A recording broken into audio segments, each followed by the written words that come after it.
So essentially what I will do here is take apart the title of my talk, because the title itself is a sort of a statement. And the structure that I have about 4 sections, and I will stop after each section. And I want the students to throw at me the questions that pop up in their head, even if these aren't related to Russia or Georgia, or even if you want to tell me an empirical example from another part of the world that you think resonates, or if there's something you find jarring, if you think, no, that's not what it is because so and so, if that's what you think based on your own observations or the insights you gain from your own disciplinary methodological framework, I want to hear those objections. And so then we'll have in the end time for a little bit discussion if you want to, but I want to make sure the parts that I have in my talk make sense to everybody. So because I was the first one to kick off the school, I wanted to give a conceptual toolkit as well, through which I and we can think about Russia and Russia's role in its frontier, and through which this relationship can be thought through, and through which Russia can be thought through as a kind of both a nation state and an imperial legacy. So these are not so much coherent arguments or a coherent paper. Rather, these are, I want to give you kind of directions in which the topics we're grappling with today in relation to Russia or its frontier can be approached.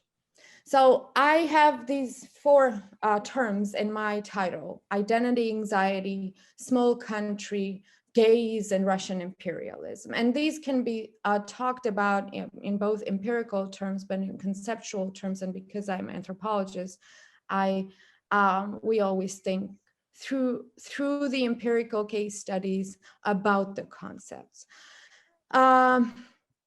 So I begin with identity anxiety, but I talk about national narratives to unpack where identity anxieties come from and how are they semantically or symbolically defined, how they shape the language and the discourse and the idiom, but most of all, the logic in which we think about the politics. And this is important because a lot of times in today's context, when people have listened to Putin and his logic just doesn't make sense. His logic didn't make sense, for instance, in 2008 Russian-Georgian war. And to the outsiders, there's something just essentially nonsensical.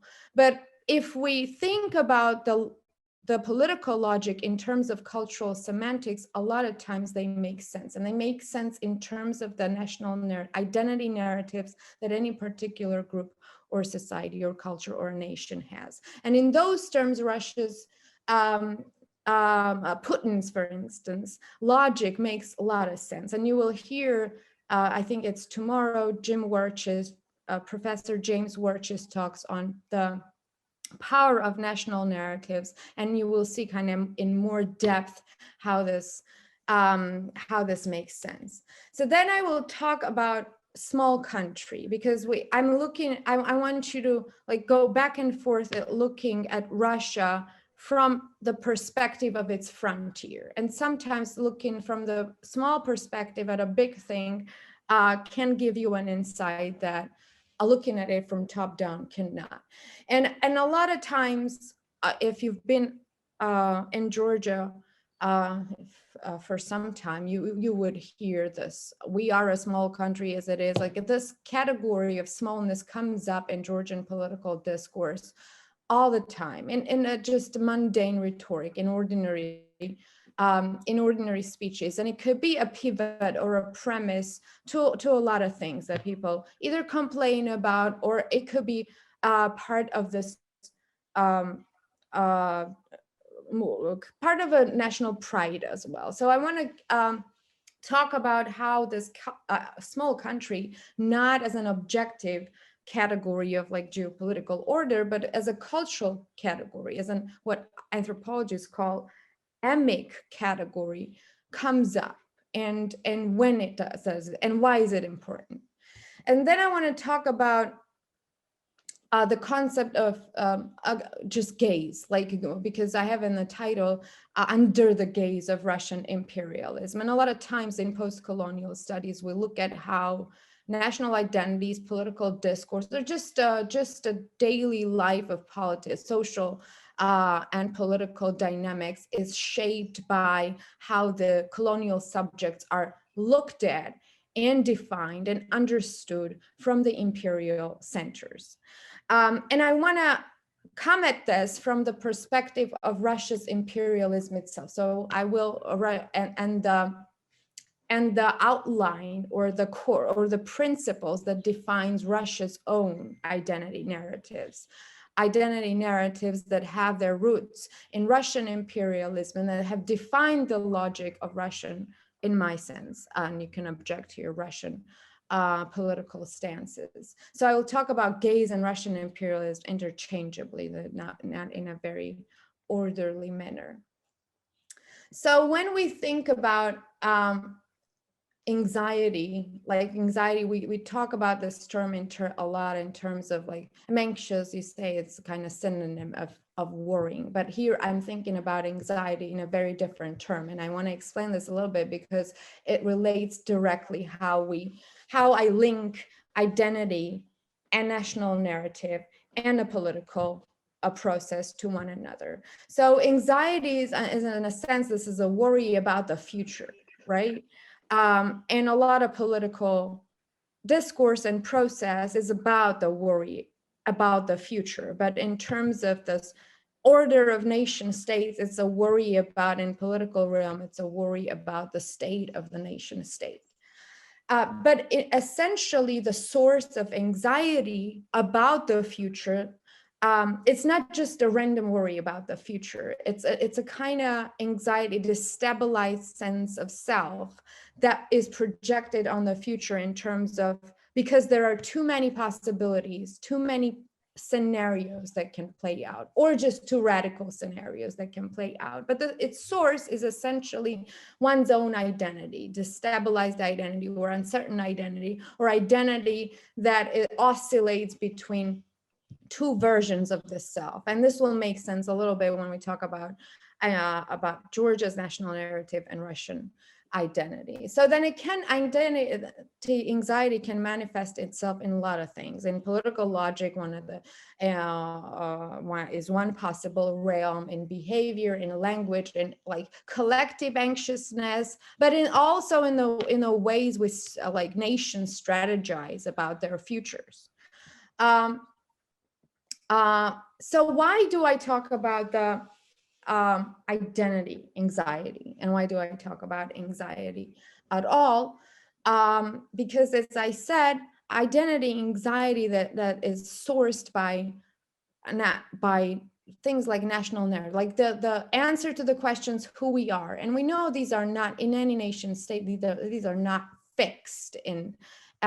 These are always contested and unsettled, and these own kind of internal struggles a lot of times define how then a nation state structures its political agenda. So when I think about identity anxiety in Georgia, I think about this very pervasive discourse, if it could be termed as a discourse, on treason, on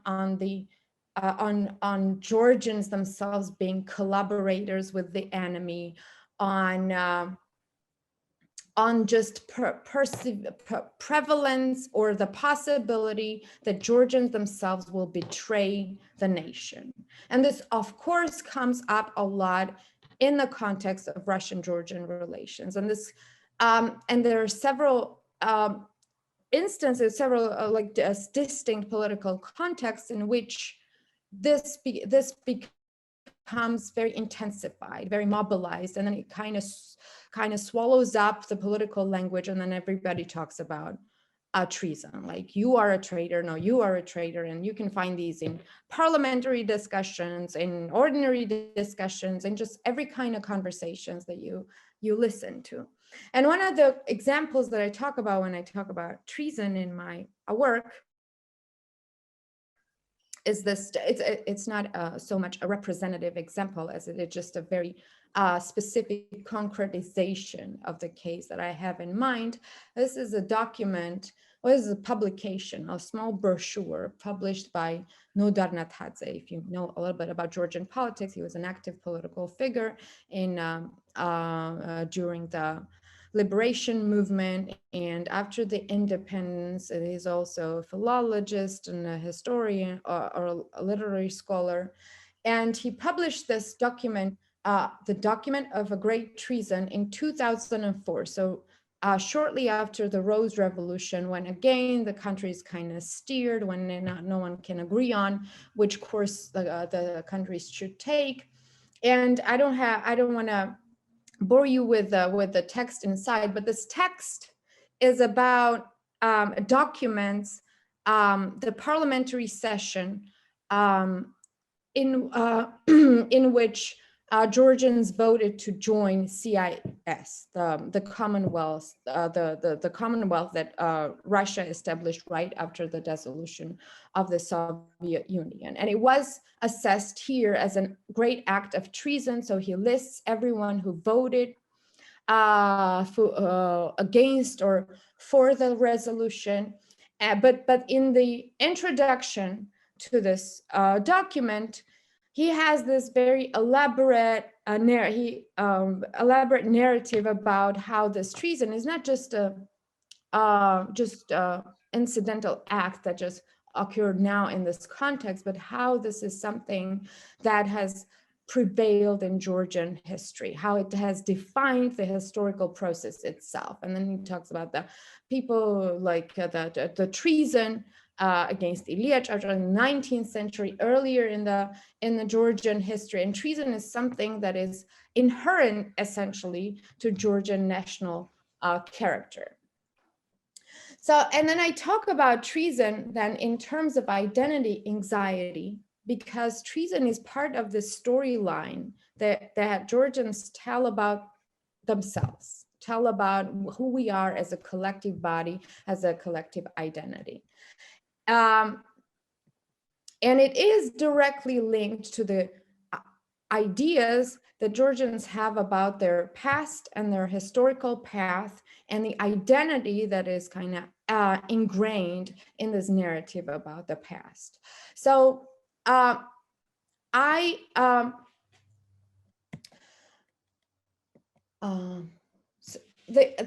talk about the big part of my research has been dedicated to analyzing Georgia's national narrative, but more rather than just looking at the storyline, I wanted to see how this narrative as a frame, as a structure, kind of semantic, cultural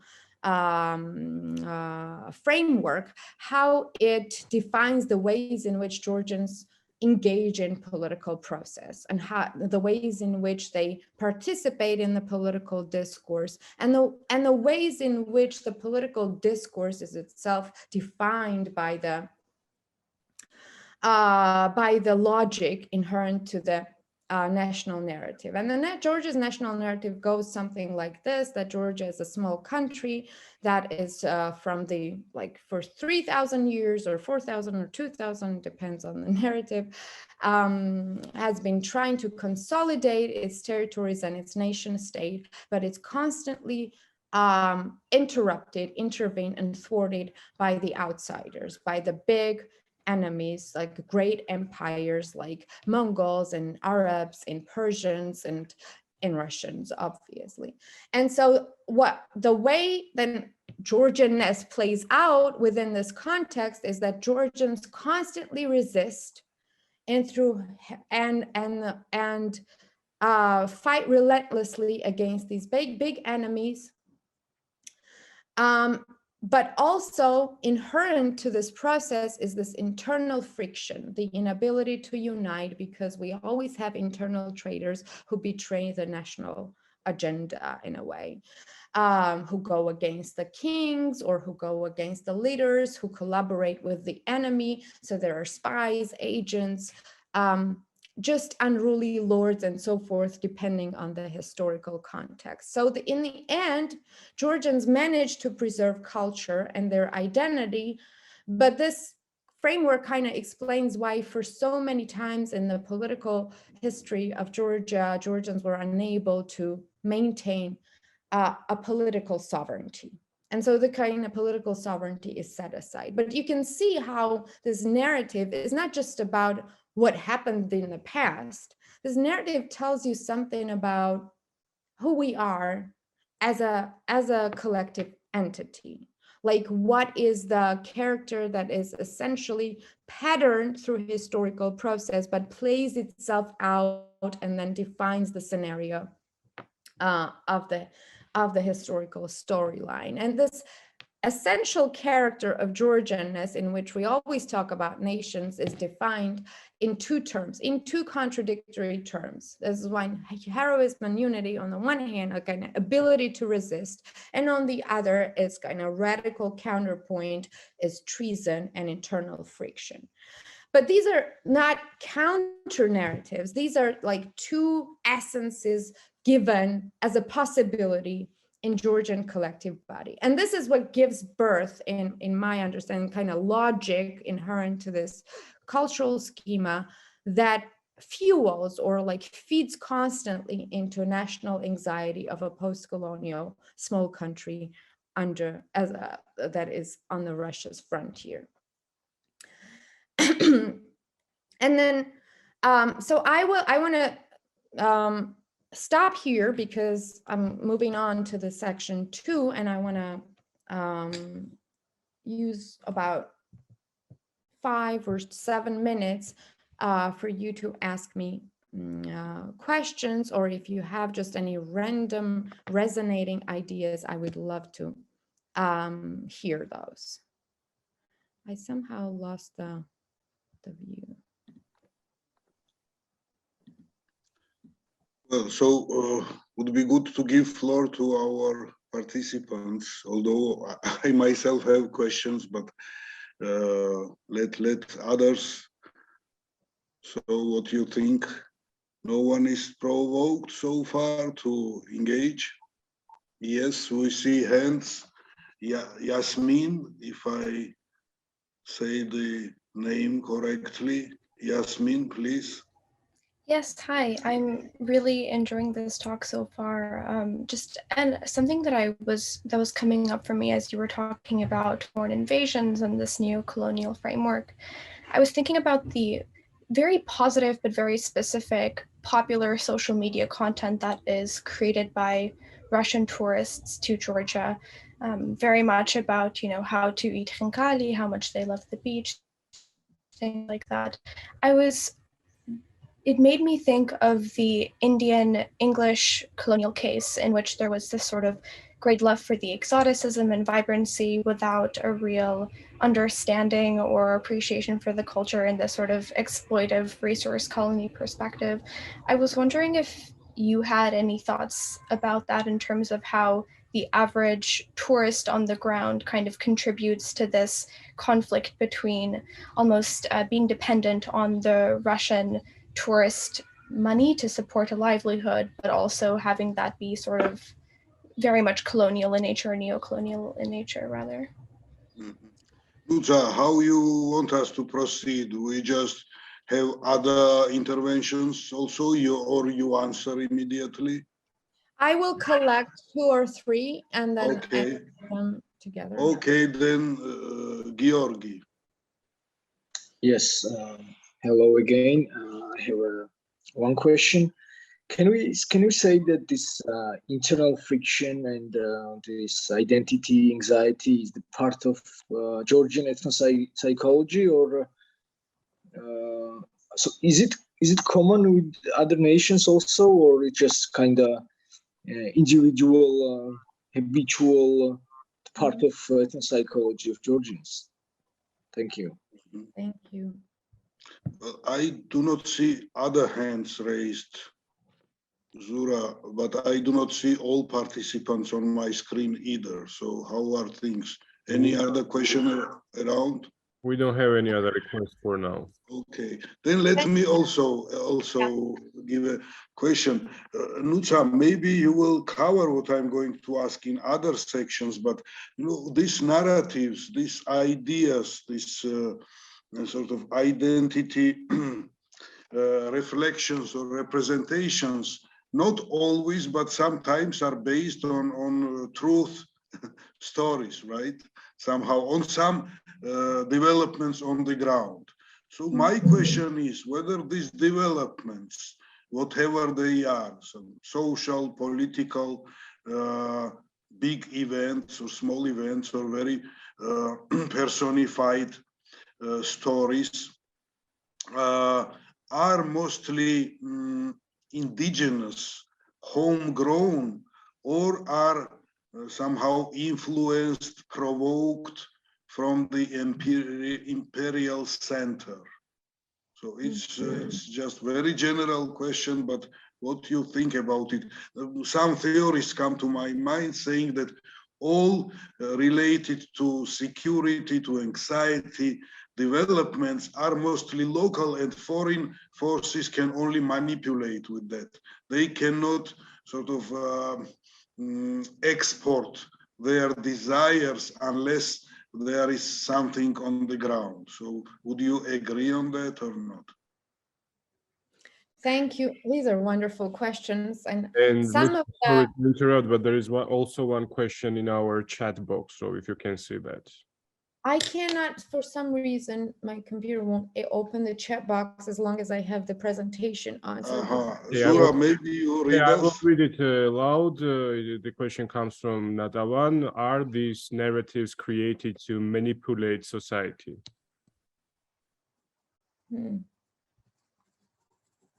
Okay. These are very good questions. Thank you so much. And some of them kind of run ahead. I will address some of the issues, especially the first question, but not directly related to, I mean, the first question, the place that it comes from, I kind of go back to it when I talk about Russian imperialism. But does the, that's a great question, actually. Does just a tourist contribute to this anxiety? And yes, if you listen to, I was just recently asked to give a talk at a talk show, because that was kind of, that was framed, the topic of the talk show was framed as like that we have all these Russians now and the Georgians are so subservient to Russians. That's what we want to talk about. Like, what do we do about that? So, and then I'll talk a little bit about generally how imperialism itself, the forms of this kind of empire colony relation, can contribute to this kind of anxiety, because like what you said, right? These are not narratives, like this is not enemy coming and telling you how bad you are. This is like the imperial power defining you through positive terms, as you being kind of extraordinary, romanticizing, exoticizing the subject, which then itself fits into the positive sense of identity. And I was going to mention like Saiba Varma's book, Occupied Clinic, which talks about, which is based on the research in Kashmir. And she talks about this double bind of care and violence, because when you're being cared for as a colonial subject, and the care comes in many forms, including the forms that the discourses that define you as a positive subject, like Georgians as good singers, and Georgians as Georgian hospitality, and Georgians as I don't know, like there's different terms that come up that have defined Georgian positive identity, but the terms of definition have come from a place that also defines the violence against you. And it's a double bind, and it feeds into anxiety precisely because of that, because you're susceptible to being subject to that kind of care or the positive identification. And then, yes, definitely, there's been a lot of discussion about a lot of disturbance in relation to all these Russian tourists come into Georgia, and the ways in which they act upon the social and political landscape. The second question that came from Georgi, I think, right? About internal friction being, ethnopsychology has become a very racialized kind of problematic term, because it essentializes something on an individual level, as if something like comes from within and is genetically defined. And we don't talk about, when we talk about cultural semantics, we think about these things as something that we're socialized into through institutions, through school, through rhetoric, through political process, through just storylines that we hear all along. So this is not something that we're born with, in a sense, but or that is ingrained in us in an essentialist terms, but that we have, these are patterns and forms of kind of language in which we are taught to talk about the nation as a political body and nation as a cultural entity. And the second part of your question, I think, had to do with the differences, like, is this friction?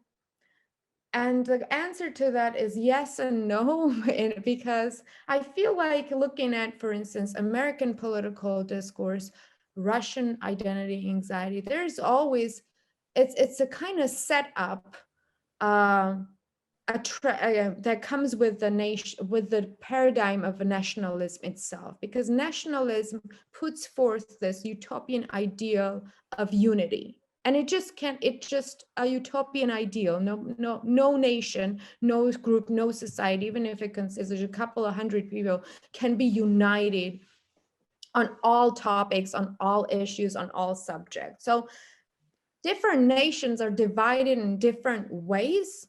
And this a tradition or habit of discourse that I talk about in that I call bivocality, like two voices in which identity or the nationhood can be expressed, plays out in different ways, and it's more prevalent in some places and less prevalent. Like, Americans do not so much problematize that they're being divided on two ideological fronts. It's not an hindrance to the thriving of their nation. There are other things that are problematized from each perspective, but it's kind of inherent to American nationalism as well. But I think that kind of some form of anxiety about internal friction comes together and package with nationalism itself. Even the kinds of, not nationalism in terms of these xenophobic ethno-hatred, but nationalism is what Michael Billig calls banal nationalism. Like, we raising a flag, we kind of having goosebumps on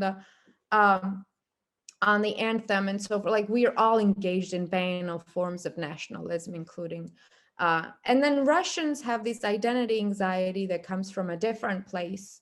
And I will talk a little bit about that toward the end of my paper. And then Dato's questions, I will address Dato's question at the end. I want to address the fourth question: are these narratives created to manipulate people?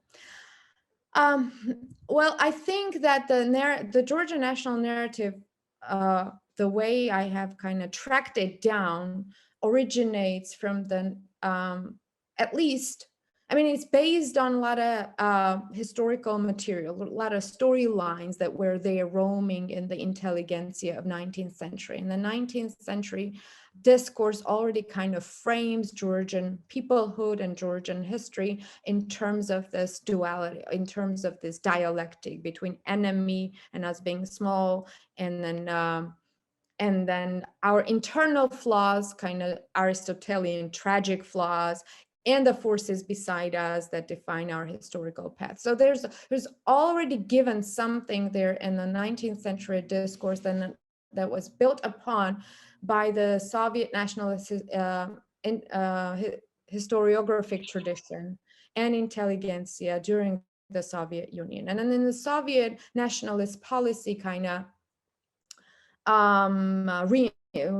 mobilize the narrative or the historical tradition around it and crystallize this narrative and institutionalized it, because we then had it in history textbooks and in different through it was kind of absorbed by the broader society through multiple media. I think they're not so much created. It's very hard to create a narrative from a scratch. You always have to, I mean, even if you're the most powerful totalitarian leader of a country and you have all the resources at your disposal, it will be something like, I want to talk to you in a different language, so I'll start talking to you in a language you don't understand. The language I will use then you won't understand, it won't have an effect. So even Stalin built on the cultural semantics or cultural symbols that were there in some sense, and then he reproduced and fabricated them, and a little bit here, a little bit there, that could distort the image or the symbol. But he had to make operational some units of cultural imagination that were already there. So they're not so much created to manipulate publics, they can be used to manipulate publics, and a lot of political leaders probably do that. Whenever we see like the language of treason or heroism, something like that come up in a political rhetoric, it could be assessed as an act of manipulation in a way, but these are not created out of thin air. And then finally, Dato's question, I feel like this a little bit addresses Dato's question as well. I think, and then like for what I know from, for instance, Georgi Batiashvili's research on Russian, the way Russian hybrid war or the military tactic or politics and its frontier operates, it always builds on what is already there.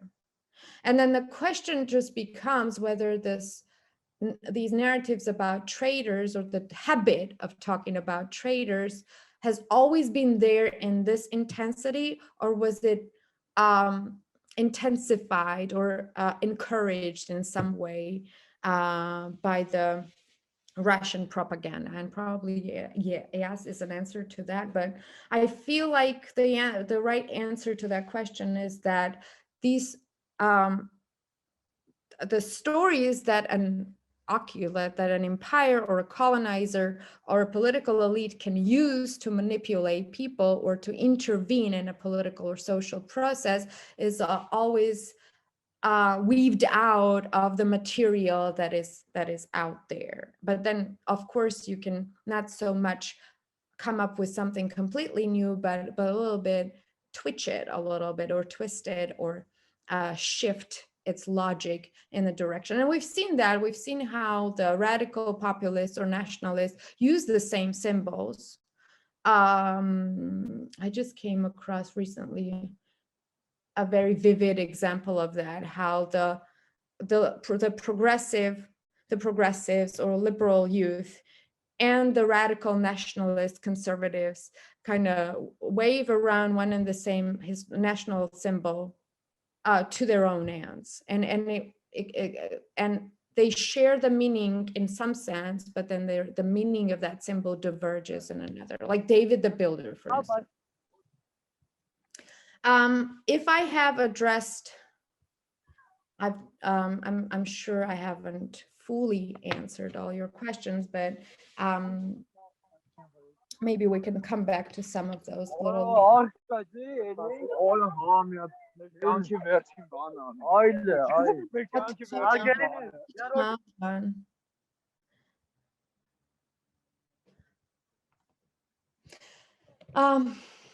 Okay, so then I want to move to, I'm going to talk about this shortly. There's very little literature on the concept of small country.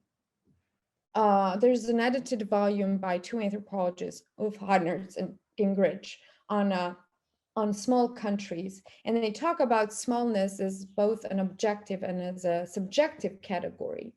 as this kind of form of political sensibility that defines the way that defines the way people engage in the political process. So it's in Georgia's case, this is tightly linked to a lot of things, but among them to the imaginaries about treason, because treason becomes a huge problem in this in a small country, right? In a small country constantly intervened by a bigger country, by mega countries. But also smallness defines the way the geopolitical order is perceived and engaged with. And this is why one of the principal elements that defines the logic in how Georgia looks at the European orientation, or how pro-Russians approach like this tactic to remain in amicable terms with Russia. But smallness anxiety reveals itself in very interesting ways in language. And this is something that I've looked at and studied, and in young Georgians, like students or school students, I have a big data of texts or essays written by young Georgians, and it comes up in this metaphorical language. We will be swallowed, or we will be devoured, or we will whip up in a bigger civilization. And smallness engenders anxiety, not on the level of military or territorial confrontation only, but in terms of like smallness anxiety is something that radical nationalists, for instance, rely upon when they talk about the demographic threats that comes from the Middle Eastern immigrants to Georgia, for instance. Or smallness anxiety is at the core of the language that the Orthodox Christian Church relies upon when talking about the demographic crisis or so forth. But it also is part of this rupture anxiety that we need to be united, and we cannot rupture to overcome the challenges that we have. So both small country and anxiety of treason in Georgia's case are cultural categories for sense making, for making a sense of what is going on. So anyone who's grappling with the current context, trying to understand like what is it that is happening to us and what do we need to do to correct this, these are two kind of terms that define the principal logic in which people reason about both the future and the current context. And then smallness defines the geopolitical orientation as well, but treason anxiety defines the ways in which Georgian political elite, for instance, fights one another. And true, as Dato said, this is not me saying that we don't have instances of acts of treason. I'm not trying to kind of gloss it over, but it drips down. The language of treason dips down very deep on very different levels. And I want to, I have this one excerpt from an interview with a woman, probably in her 60s, who was reflecting back on the time of 1990s when the Georgia's first president, Zviad Gamsakhourdia, fled the country. And she was among the supporters of Zviad Gamsakhourdia, who would probably be called these crazy Zviadist women. And she's reflecting back on those times. And an interesting fact that came up in not only in her narrative, but many, many narratives of different different people, including coming from very different social classes and social layers, is that it wasn't just treason. It wasn't just in terms of political process that the treason came up, that this individuals, particular people who betrayed the first president. The treason was the language in which they talked about their own kinship relations, broken friendships, and unrepaired social ties that were broken at the time because of the because of the political polarization that took over and kind of disintegrated the social fabric in early 1990s. And so she talked about her own relatives, her own friends in terms of treason. In relation to her, but in relation to the nation state as well. And then, of course, we know the KGB agent was one of the probably most often used term in late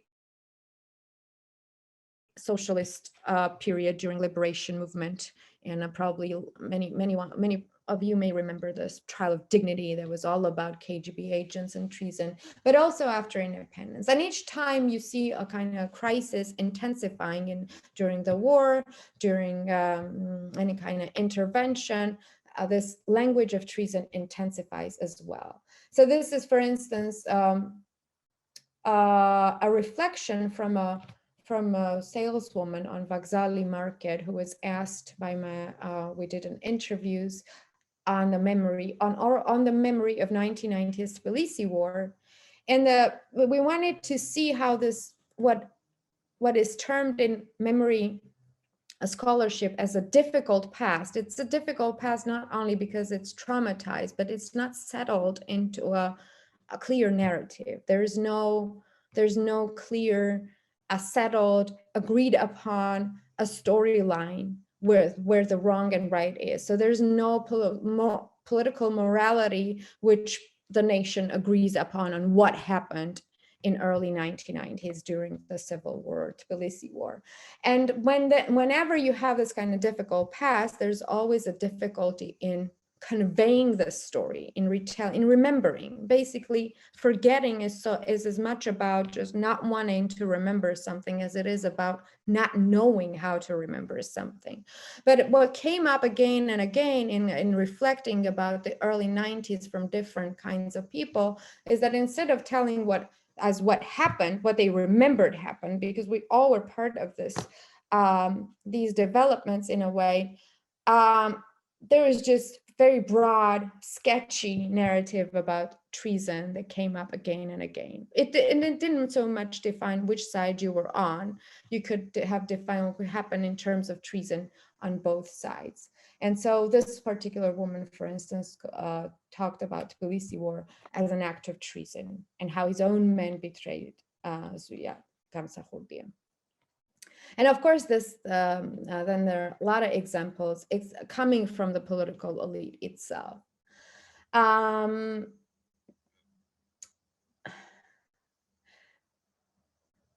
So it comes up, as I said, in different kind of conceptualizations of reality. So this is from a member of the Georgian March who talks about liberals and progressives and pro-Europeans in terms of treason, as people who are occupying their own country through these external ideas or through overriding by overriding the true Georgian culture with the foreign ideals. So I will stop here as well before I move on to the third section, and I want to hear again if you have more questions, if this makes sense at all, if you have like parallel examples in your head, I would love to hear that. Unfortunately, I can't see chat though. Yeah, I can observe that, and also Dato is not with us because lights went off at his place, discreet charm of Georgia, but I'm still here and I can see hands as well as messages, so please.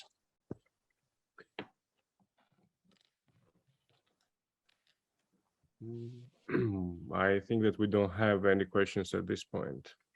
Okay, so I will move then to the third, under the gaze of Russian imperialism. And when we say gaze, we mean a very particular, as a just not only a metaphor. Gaze is not only a metaphor, but it's it gestures toward a very particular conceptual toolkit that we used in different strands of theory, including post-colonial theory. And the most important aspect of gaze is that gaze is not just the way you're looked at in a one instance, but it's the way that you are defined in specific languages through specific knowledges. And then we want to see how, as historians, as anthropologists, we want to see how those knowledges and frameworks are cultivated and created throughout the historical and political process.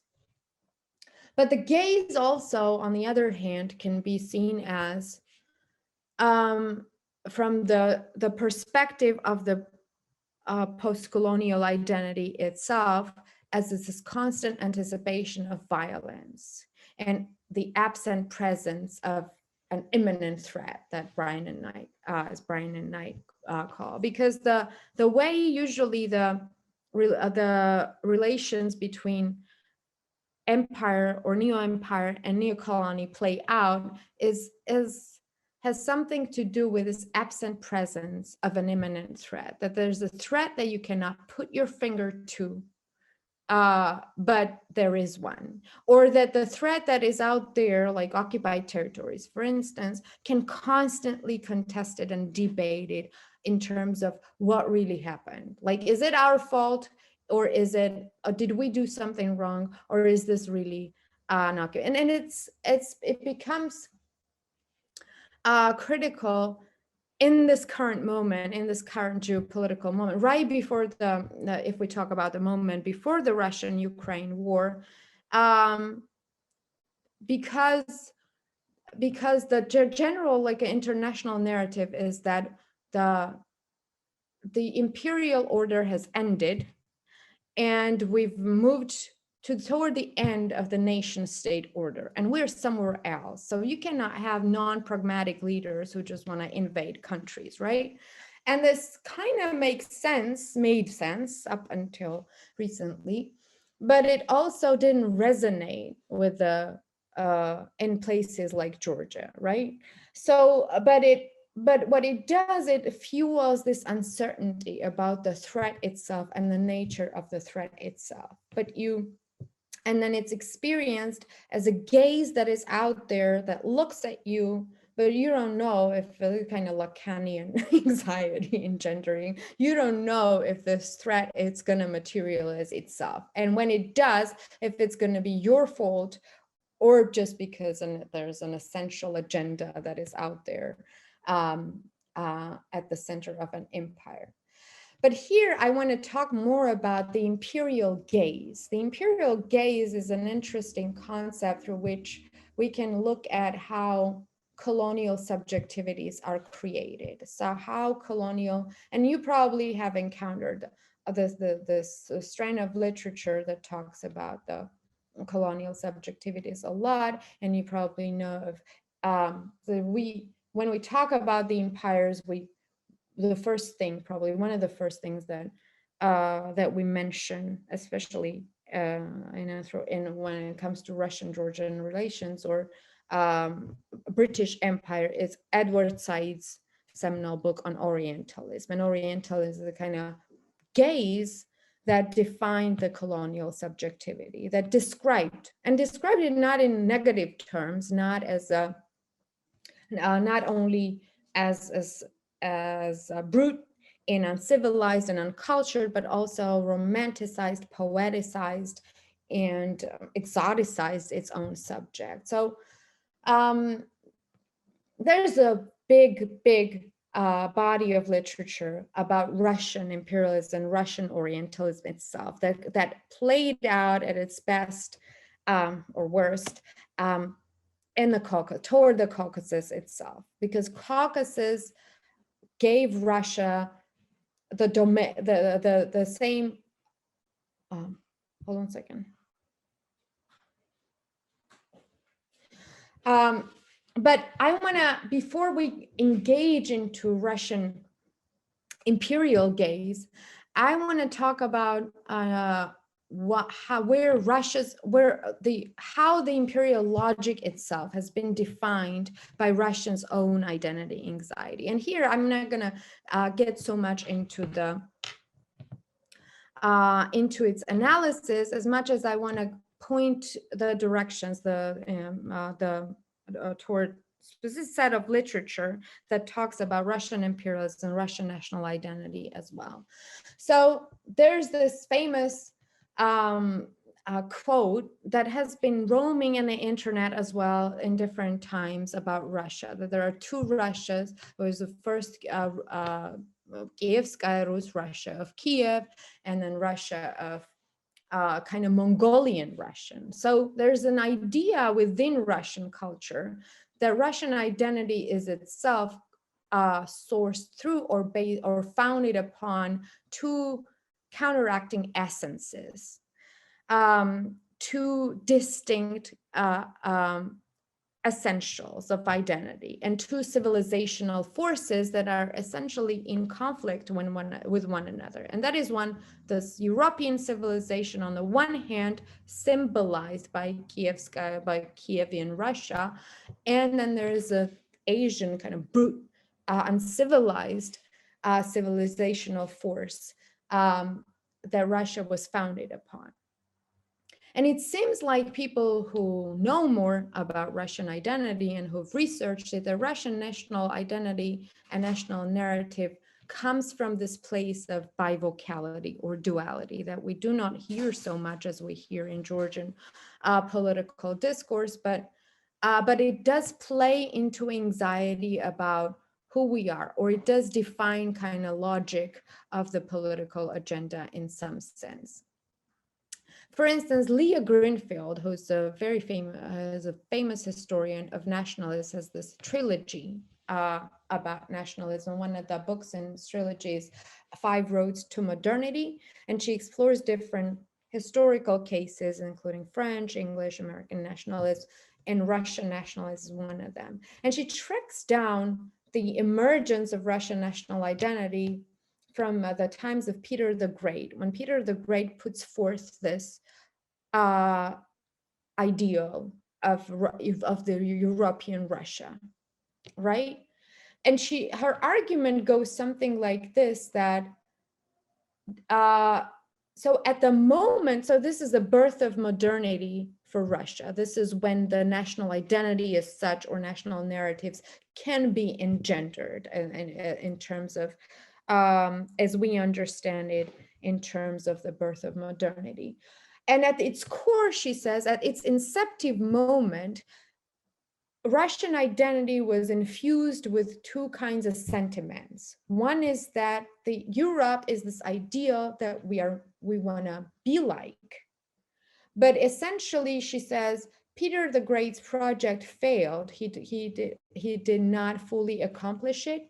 So at the inceptive moment of Russian identity, you have these two counteracting sentiments that makes Europe both the object of desire and object of resentment, precisely because Russia was unable to become Europe or better than Europe. So then she uses this Nietzschean concept of ressentiment, which is similar to resentment, but resentment, the idea behind resentment is that it's a hatred or resentment toward the object of your own identification. So it never goes away. Like your hatred toward your enemy can go away if the enemy goes away, because it can be replaced. It can be substituted by another kind of enemy, and it's not as a dichotomy of self and other, but there's an object of desire that you want to resemble, that you want to be like or better than it, and then you can't, and then you resent it for it. So this duality kind of, her argument is that this duality of that Russian identity is essentially attached to the West, to its own concepts and images of the West, but it's attached to it in a very ambivalent, in a very unsettling way that sources and fuels its own identity anxiety, because it then engenders the question about, are we a European civilization, or are we kind of Mongolian, rude, uncivilized entity? And then this makes sense to me when I think about the forms of Russian imperialism, in a great deal, because it makes sense to see how, you know, how Edward Said makes this argument that the West invented Orient in this way as a spontaneous, as irrational, as exotic, as rude, as civilized, uncivilized, so forth, not for the sake of defining its own colonial object itself, but for the sake of to define itself as a kind of in the face of a mirror that Asia created for the West. So then you need to so the logic of that argument is that this effort at describing your colonial subject is essentially tied back to your own identity anxiety, to your own need to define yourself in relation to something else and define yourself in privileged terms.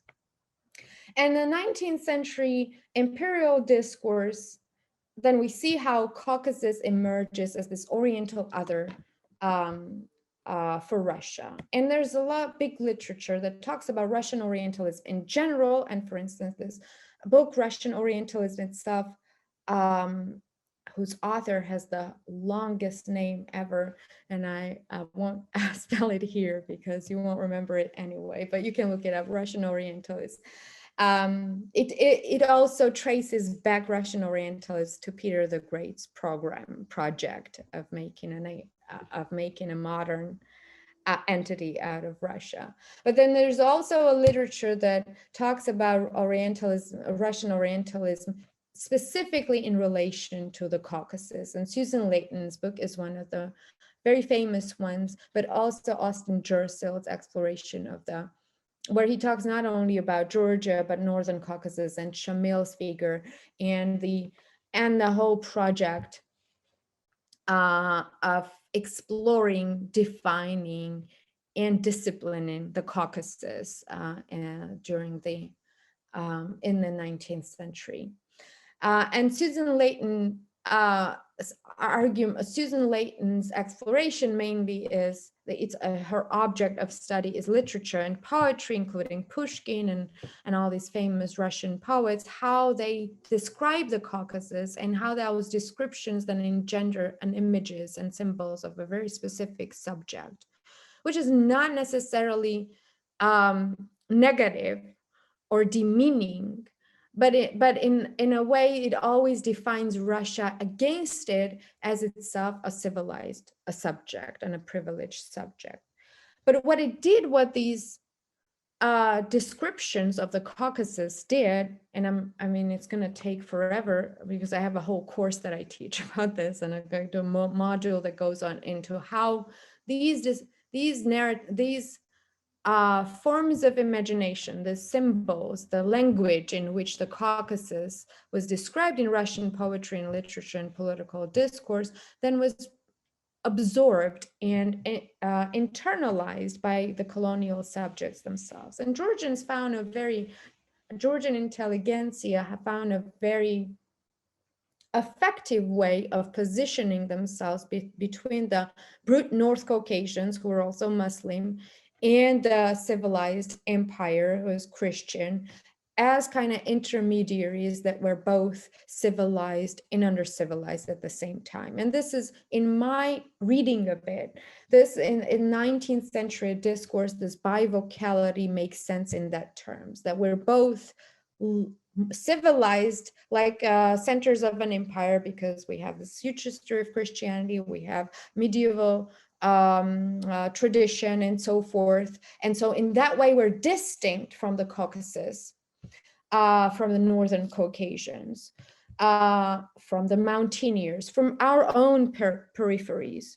But then when they start thinking about Georgian people in general, like we have accounts where Megrelians or Abkhazians are by the intelligentsia are perceived as brute, uncivilized Caucasians and described in the same language that Russia describes the whole of the Caucasus itself. And then there's this very interesting book by Francine Hirsch, Empire of Nations, that already talks about the knowledge and discipline cultivated and produced during the Soviet Union within the framework of nationalist policy. And she talks about, basically, she describes how what could be broadly termed as ethnographic knowledge about the Caucasus, which included historiography, language, linguistics, archaeology, folklore, and so forth, was produced based on this legacy of imperial knowledge production. But then how these knowledges produced not only ideas about what Caucasus is, but also subjectivized perspectives about how the Caucasian, how Georgian, how the mountaineer can be viewed. We're now looking at, for instance, about literature, 19th century literature, and then later literature on Svans, for instance, how Svans, Georgian mountain highlanders, are described as both, as kind of this freedom-loving, unruly subjects that are romanticized in one way, and on the other hand, as kind of little degenerative, backward subjects who need to be civilized and brought up to speed to modernity. And to come back to this notion of care and violence, I think one of the best accounts of how Georgian diaspora was treated during the Soviet Union and how this care, I mean, it looks more about care in a way, but then we can think about care and violence as a double bind of the imperial empire subject relationship through the lens of what Eric Scott in his book Familiar Stranger describes, how Georgian diaspora was this like very influential, very powerful network in the Soviet Union that were in charge in some cases, but at the pinnacle of different domains like politics and economics and entertainment and so forth. And he talks about films and movies and how Georgian art and history, art and cinematography set a standard in the Soviet Union. And all these positive interpretations of the self came under the gaze of Russian audience itself. And so this gaze mattered not only in terms of anticipation of violence, but this gaze mattered and still does in terms of the positive self-assessment, because you have an audience that gets goosebumps when you sing, that really enjoys your food and hospitality and so forth, and really values you as some kind of exotic or different or interesting subject. So that gaze becomes addictive in a way for a colonial subject and definitive in its self-definition. And I think about that when trying to make sense of the logic behind, for instance, especially in this context, why would so many people remain pro-Russian or sentimentally attached to Russia, not only as a political domain, but as a cultural or social domain, right? And because wherever you feel like you're assessed as a privileged subject among other Soviet nationalities, for instance, that gaze becomes addictive. So I will stop here. I haven't taken up more than 1 hour, I think, and I hope that's okay. But I want us to think about,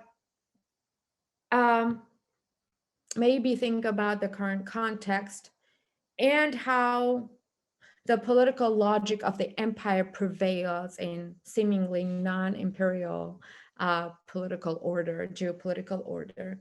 And then what does political logic of the post-colonial small nations can tell us about the imperial ambitions of what Dominguez calls mega countries, and how then we can think about these two logics as sealed off realities in a way, the logics that clash at one another but cannot mutually interpret one another, right? Cannot take into account these distinct logics.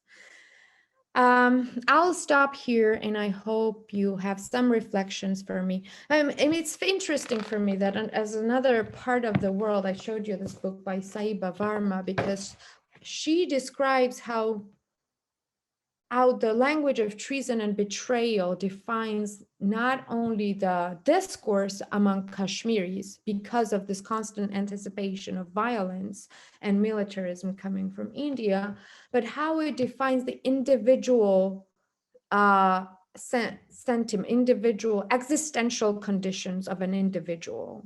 Because if you are a colonial subject, you almost can't not collaborate, right? You're always part of a system that is part of a bigger system. And then it engenders these internal anxieties. And I mean, her book focuses on the mental disorders, on the depression and different kind of psychiatric and mental medical disorders that come as a result of this constant anxiety, political anxiety, and violence coming in the public domain.